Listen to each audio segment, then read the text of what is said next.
సిద్ధు మరియు తను వీరిద్దరి మధ్య ఉన్నది కేవలం ప్రేమ కాదు, ఒక అద్భుతమైన అనుబంధం. ఒకప్పుడు ఒకరి కళ్ళలో ఒకరు చూసుకుంటే గంటలు గడిచిపోయేవి. సిద్ధు సాఫ్ట్వేర్ ఇంజనీర్, తను ఒక ఫ్యాషన్ డిజైనర్. కెరీర్ ప్రారంభంలో ఒకరినొకరు సపోర్ట్ చేసుకుంటూ చిన్న గదిలో కలలు కంటూ పెరిగారు. సిద్ధుకి ఇష్టమైన బ్లూ కలర్ షర్ట్ని తను సర్ప్రైజ్ గిఫ్ట్గా ఇస్తే, సిద్ధు తన మొదటి శాలరీతో తనకిష్టమైన నెక్లెస్ కొన్నాడు. అందరి దృష్టిలో వీరు మేడ్ ఫర్ ఈచ్ అదర్. కానీ కాలక్రమేణా ఆ ప్రేమలో ఒక రకమైన ఏకదాటితనం వచ్చేసింది. రోజు అదే పలకరింపులు, అదే కబుర్లు. ఆఫీస్ ఒత్తిడి పెరిగే కొద్దీ ఒకరి మీద ఒకరికి చిరాకులు మొదలయ్యాయి.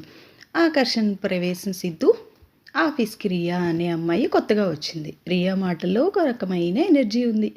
తనతో ఉంటే బాధ్యతలు గుర్తొస్తాయి, కానీ రియాతో ఉంటే స్వేచ్ఛ కనిపిస్తుంది. సిద్ధు తెలియకుండానే రియాతో లంచ్ చేయడానికి, కాఫీ తాగడానికో ఎక్కువ ప్రాధాన్యం ఇవ్వడం మొదలుపెట్టాడు. రియా తనని పొగుడుతుంటే సిద్ధుకి తనకి నిజమైన హీరోలా అనిపించేవాడు. అదే సమయంలో తను జాయిన్ అయిన యోగా క్లాస్లో వరుణ్ అనే ఒక ఫోటోగ్రాఫర్ పరిచయం అయ్యాడు.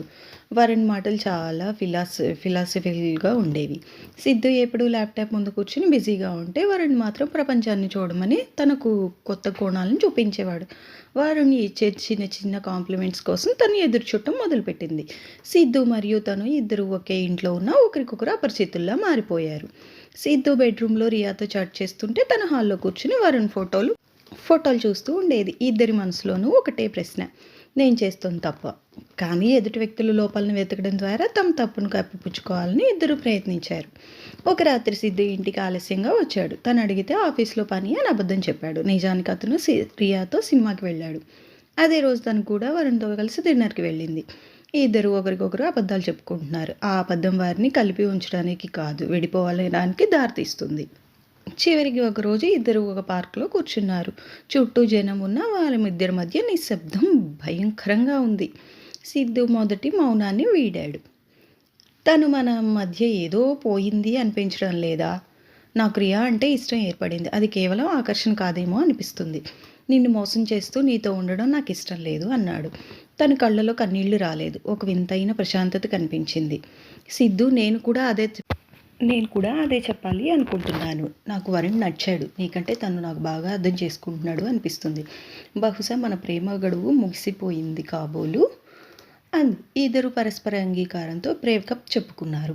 ఆ క్షణం వారికి తాము చాలా గొప్ప పని చేశామని, నిజాయితీగా ఉన్నామని అనిపించింది. బ్రేకప్ అయిన వారం రోజుల తర్వాత సిద్ధు రియా దగ్గరికి వెళ్ళి ప్రపోజ్ చేశాడు. కానీ రియా షాకింగ్ సమాధానం ఇచ్చింది. సిద్ధు, నువ్వు నా కొలీగ్వి మాత్రమే. నేను నిన్ను ప్రేమిస్తున్నానని ఎప్పుడూ చెప్పలేదు. అయినా నీ 3 ఏళ్ల ప్రేమని అంత ఈజీగా వదిలేసావు చూడు. రేపు నన్ను కూడా అలాగే వదిలేస్తావు. నాకు అలాంటి వారు వద్దు అని చెప్పి రిజెక్ట్ చేసింది. సిద్ధుకి అప్పుడు అర్థమైంది రియాకి అది కేవలం ఫ్రెండ్షిప్ మాత్రమే అని. మరోవైపు తను వరుణ్ని పెళ్ళి గురించి అడిగింది. వరుణ్ గట్టిగా నవ్వి, నేను ఒక ఫ్రీ సోల్ని, పెళ్ళి బాధ్యతలు నాకు పడవు. నువ్వు నీ రిలేషన్లో బోర్ కొట్టి నా దగ్గరికి వచ్చావు. అది ప్రేమ కాదు, కేవలం ఒక ఎస్కేప్ అంతే అని తనని దూరం పెట్టాడు సిద్ధు. తను ఇద్దరు జంట ఒంటరిగా అయిపోయారు. 6 నెలల తర్వాత ఒక మాల్లో ఇద్దరు ఎదురుపడ్డారు. ఇద్దరి కళ్ళలోనూ ఒకరినొకరు కోల్పోయామని బాధ ఉంది. సిద్ధు నెమ్మదిగా దగ్గరికి వచ్చి, మనం మళ్ళీ ట్రై చేద్దామా? మనం తప్పు మనకు తెలిసింది కదా అన్నాడు. అప్పుడు అన్న మాటలే ఈ కథకు హైలైట్. సిద్ధు, మనకి ఒకరి మీద ఒకరికి ప్రేమ తగ్గలేదు. మనకి ఒకరి మీద ఒకరికి బోర్ కొట్టింది.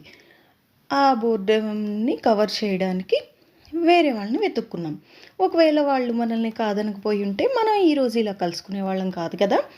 వాళ్ళు కాదన్నారు కాబట్టి మన పాత ప్రేమ గుర్తొచ్చింది. అంటే మన మధ్య ఉంది ప్రేమ కాదు, కేవలం అవసరం మాత్రమే. ఇక మీదట మనం కలుసుకుపోవడమే మంచిది. ఎందుకంటే మనం ఒకరికొకరు బెస్ట్ కాదు, కేవలం లాస్ట్ ఆప్షన్ మాత్రమే. తను వెళ్ళిపోతుంటే సిద్ధు అక్కడే నిలబడిపోయాడు. కొత్త ఆకర్షణ కోసం పాత బంధాన్ని వదులుకున్న ప్రతి ఒక్కరికి ఇదే గతి పడుతుందని ఆ నిశ్శబ్దం చెప్తున్నట్లు అనిపించింది. ఓకే ఫ్రెండ్స్, ఇది ఈరోజు వీడియో. ఈ వీడియో ఎలా ఉందో కామెంట్ చేయండి. మీకు ఎలాంటి వీడియోస్ కావాలో, ఎలాంటి టాపిక్స్ కావాలో అయితే కామెంట్ చేయండి. నేను తప్పకుండా చేస్తాను. Thank you for watching. Bye.